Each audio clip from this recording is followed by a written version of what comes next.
In the frozen depths of Russia's Ural Mountains, 9 experienced hikers vanish during a winter expedition. When their bodies are found, the scene defies all logic. Mutilated corpses. Radiation. No signs of struggle. This is not a ghost story. This is a real event, and one of the most terrifying unsolved mysteries of the 20th century. This is the Dyatlov Pass incident. In January 1959, 10 young Soviet students from the Ural Polytechnic Institute set out on a ski trek through the Ural Mountains. Their goal, to reach the remote peak of Mount Otorten, deep in the icy wilderness. They were all skilled, seasoned hikers, each with a Grade 2 certification in mountain travel. The group was led by Igor Dyatlov, a respected engineering student. Among them were bright minds, future engineers, physicists, sons and daughters of the Soviet dream. They were young, ambitious, unafraid. Igor Dyatlov, 23, expedition leader. Zinaida Kolmogorova, 22, seasoned mountaineer. Ludmila Dubanina, 21, engineering student. Alexander Kolevatov, 24, radio technology specialist. Rustem Slobodin, 23, experienced guide. Nikolai Thibault-Brignol, 23, ski enthusiast. Yuri Doroshenko, 21, amateur photographer. Yuri Krivonischenko, 23, engineer. Semyon Zolotaryov, 38, logistics manager.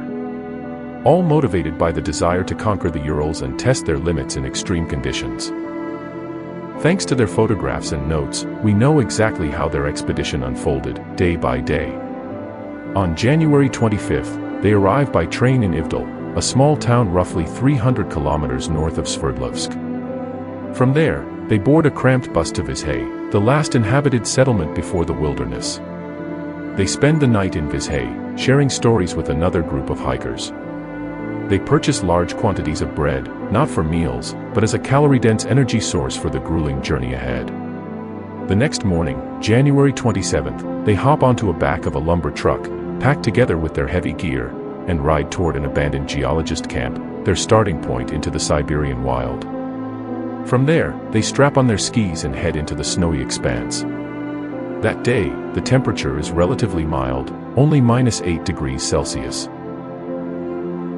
One member of the group, Yuri Yudin, 22 years old, was already suffering from chronic rheumatism and a heart condition. On that morning, he felt sharp pain in his knee. An old injury had flared up, making it impossible for him to continue the journey. With great reluctance, he made the difficult decision to turn back. He had no way of knowing that by doing so, he was saving his life. And so, Yuri Yudin turned back. As he said his goodbyes, he had no idea that he would be the last person to ever see his friends alive. The expedition now continued with 9 members. Their path led them through untouched snow, whipped by freezing winds, with temperatures dropping as low as -15 degrees Celsius. Along the way, they noticed strange marks carved into the trees, symbols left by the Mansi people, an indigenous tribe native to the region who live from reindeer herding and hunting. Igor Dyatlov decided to follow a Mansi trail. These symbols acted as guides, marking the presence of animals, shelters, and routes. For any hiker in the Urals, knowing how to read these signs could mean the difference between life and death. By January 30th, the conditions became harsher. Dyatlov's journal recorded temperatures plummeting to -26 degrees Celsius, strong southwesterly winds, and snowfall. They had also reached the end of the Mansi Trail. Now, the group was advancing through deep snow, nearly 1.2 meters thick. Vegetation was becoming sparse, the altitude more unforgiving. Their journey required them to cross a river, but to their surprise, the ice covering it was too thin. They had to find another way. That evening, they stumbled upon the remains of a hunter's camp, evidence of someone skinning a deer. They decided to set up camp there for the night. On January 31st, the weather worsened again.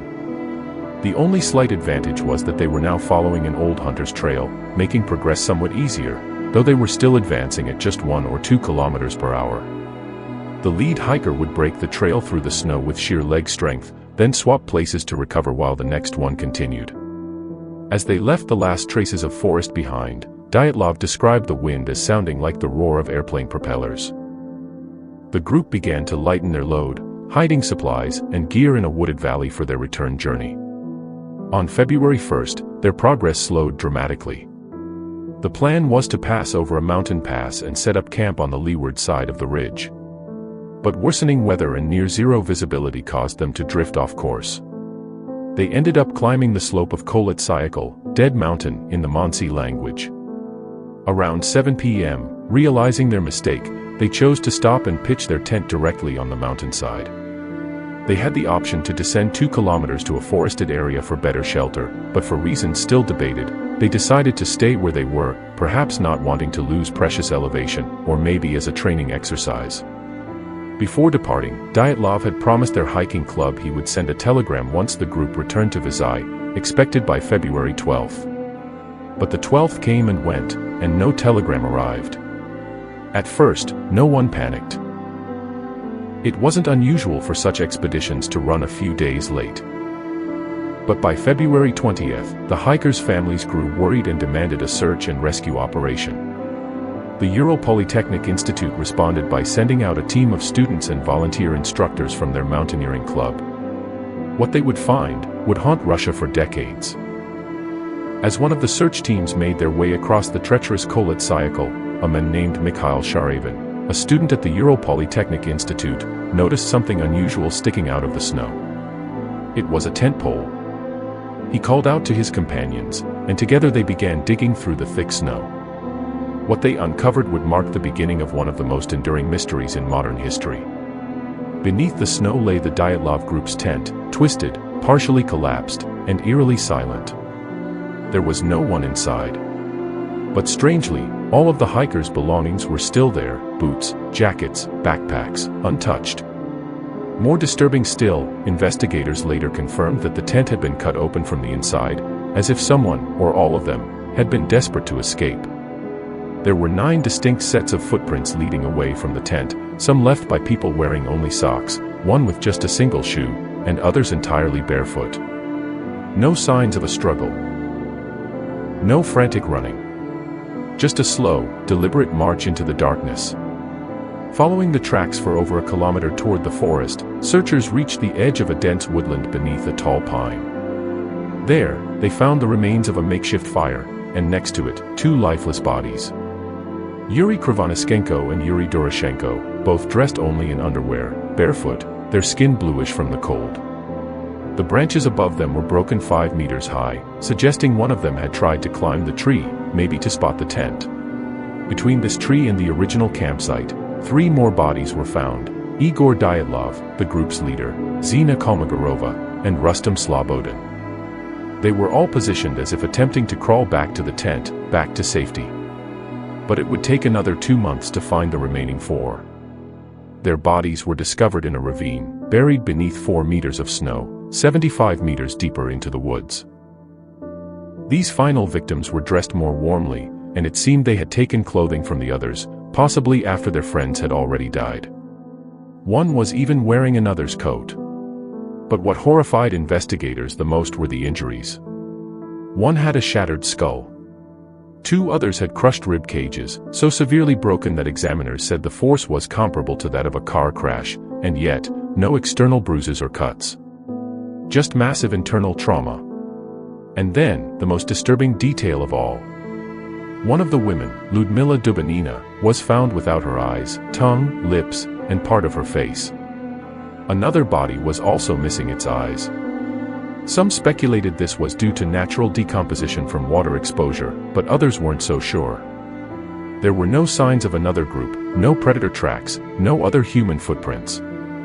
The injuries were not consistent with hand-to-hand violence. And bizarrely, some of the recovered clothing tested positive for radiation. Faced with no logical suspects, no surviving witnesses, and a trail that made less sense the further it went, the Soviet authorities quietly closed the case. The official report merely stated that the hikers had died due to a compelling force of nature, one that they were unable to overcome. What happened that night in February 1959? What made these experienced hikers tear their tent open and flee into sub-zero temperatures nearly naked? What could have caused such strange and gruesome injuries, without a single sign of a fight? Over the years, many theories have emerged. Some hikers, located 50 kilometers away, reported strange orange lights in the sky that night. Others point to a shadowy figure appearing in one of the recovered photographs, a blurry humanoid shape lurking in the background. Some have blamed escaped criminals from a nearby gulag, others have suggested paranormal phenomena, like aliens or secret weapons tests gone wrong. The most widely accepted theory in recent years, however, is that of a delayed avalanche, an explanation that we will explore in detail very soon. But for now, one truth remains. The 9 members of the Dyatlov expedition died in terror, in the dark, under the frozen silence of the Mountain of the Dead.